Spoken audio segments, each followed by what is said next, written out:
आज माझी मांजरं 4 दिवस झालं नाही घरात घरभर खेळणारी, म्याव म्याव म्हणणारे, माझ्या अंगावर येणारे, खायला मागणारे,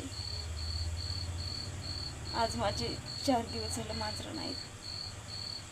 काय सांगा, कोणाच्या पोटातलं असं म्हणत होते. औषध घालून मारून टाकतो असं म्हणत होते. तर मी लोकांच्या घरी जाण्याच्या वाटासुद्धा बंद केल्या होत्या. शेतातले तुरीची खुटाडं आणून लोकांच्या घरी जाण्याची पिल्ले जातील तिथून मी सगळ्या खुटाडाची भारी लावून वाटासुद्धा बंद केल्या होत्या. त्यांना असं अडचणीत खेळायला आवडत होतं.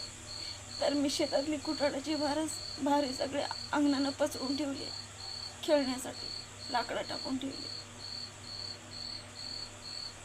3-4 दिवसापूर्वी आम्ही शेताला गेलो. मला पंजी मारायची होती आणि रोटावेटर पण करायचं होतं. तर माझी मुलगी एक्झामला गेली मोठी आणि मुलगा मी शेताला गेलो. तर घरी पिले गायब झाले. त्यांची मम्मी येते आणि रडून रडून जाते. जनावराचं रडणं हेरीच कळते बरं, हेरीच कळते. असं करायला नाही पाहिजे बरं, असं करायला नाही पाहिजे माझ्या मांजरासोबत. जे लोक जनावरं पाळतात त्यांनाच ही वेदना कळतात.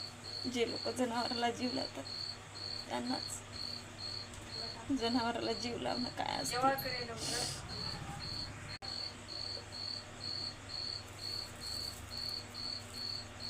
घरभर खेळणारी मांजरं, म्याव म्याव करणारी, माझ्या अंगावर येणारी,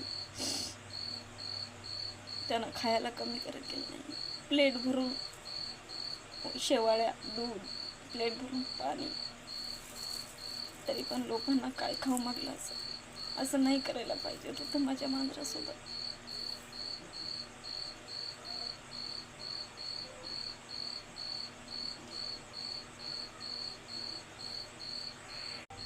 आता माझी मुलगी पण येणार आहे. तिला काय सांगू, 1 नाही 2 नाही 3च्या 3 पिल्ली गायब झाली. असं नाही करायला पाहिजे बरं. जनावरासोबत कोणाच्या औषध घालतो असं म्हणत होते. काय माहीत कोणाच्या पोटातलं. माझ्या पिल्लासोबत छोटे छोटे किती छान व्हिडिओ आहेत. एका लेकरासारखं जगतो आम्ही.